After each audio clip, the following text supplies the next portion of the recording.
Hello, I'm Paul Carroll, technical writer for Digital Photo Magazine, and welcome to part 3 of this month's digital darkroom video tutorials on recreating black and white special effects.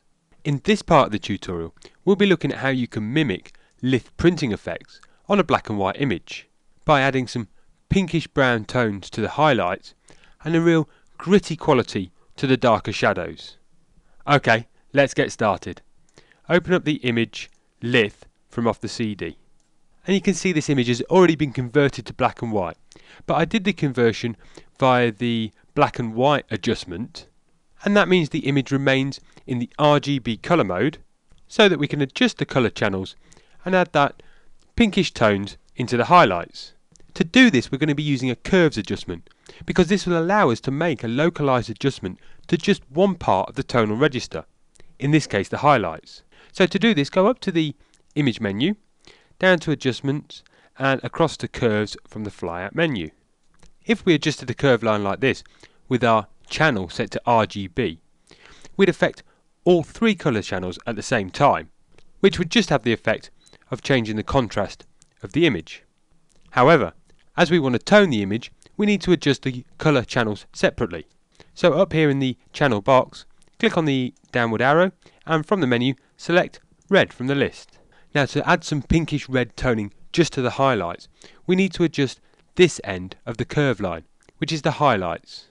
So click on the curve line roughly 3/4 of the way along the line and push the curve line up so that you get an output value of around 220.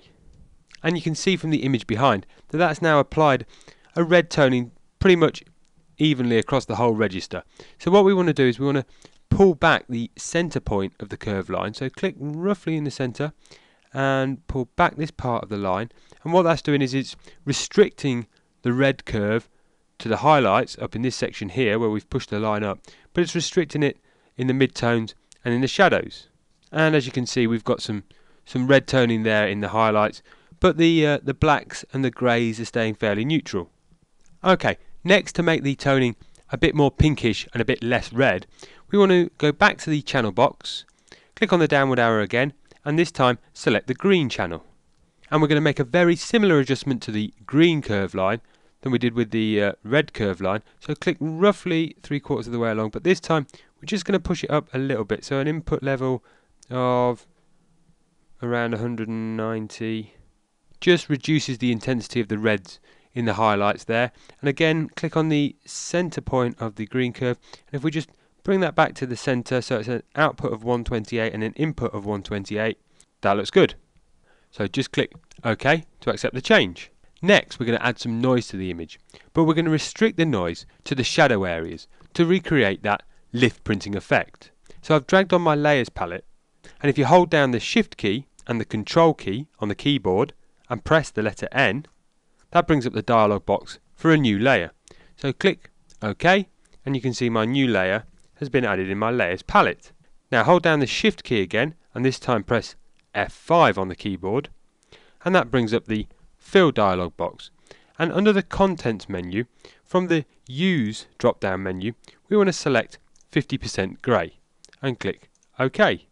Now this new layer is completely masking our background layer, but don't worry, because in the layers palette, if we just change the blending mode using this drop down menu here to overlay, we now bring through our layer from beneath, and we can apply some noise to layer 1 and then use the blending mode to restrict how that noise is applied to the background layer. So first we need to add some noise. So with layer 1 highlighted, go up to the filter menu, down to noise and across to add noise. The amount of noise that we add can be really strong in this example because we're just going to be restricting it to the shadows, and the lith printing aesthetic is really noisy and gritty. So an amount of around 25% is fine, and you want to make sure that the Gaussian and monochromatic boxes are both ticked, and then click OK. Now double left click with your mouse on layer 1 in the layer palette, and we launch the layer style dialog box. And it's in here that we can change the blending options of layer 1 and change how the noise that we've added to layer 1 blends with our background layer. To do this, we're going to be using the blend if grey option towards the bottom of the Layer Styles dialog box, and we're going to be using the Underlying Layer gradient bar. On your keyboard, hold down the Alt key, and then with your left mouse button, click on the white triangle on the right hand side of the Underlying Layer gradient bar, and then drag the triangle to the left, and you can see there that the triangle splits in two. Now what we want to do is we want to set the first half of the triangle quite low down the gradient bar to around 10 is fine.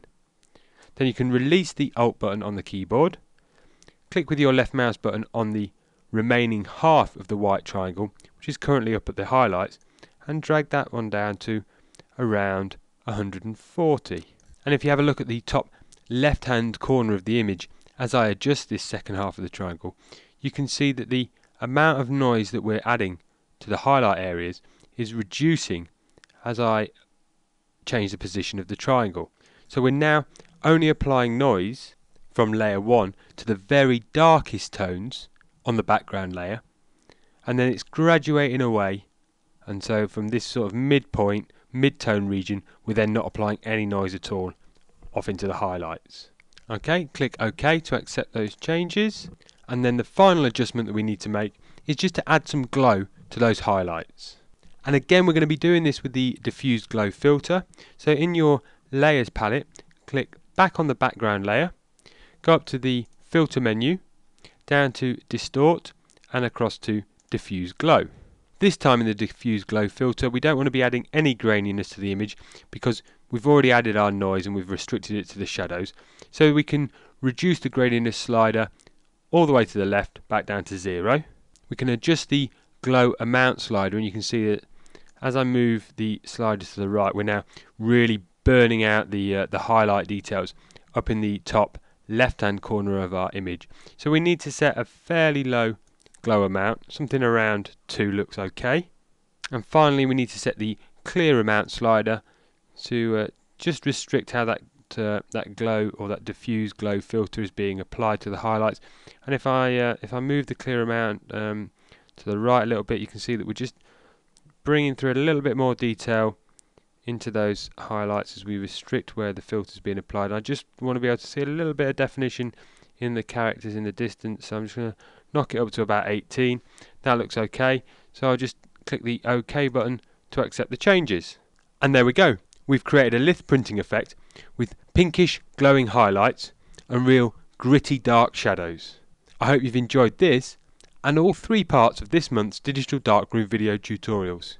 Give them a go using the start images from off the CD, and then get recreating black and white special effects on your own images in the future. Okay, cheers.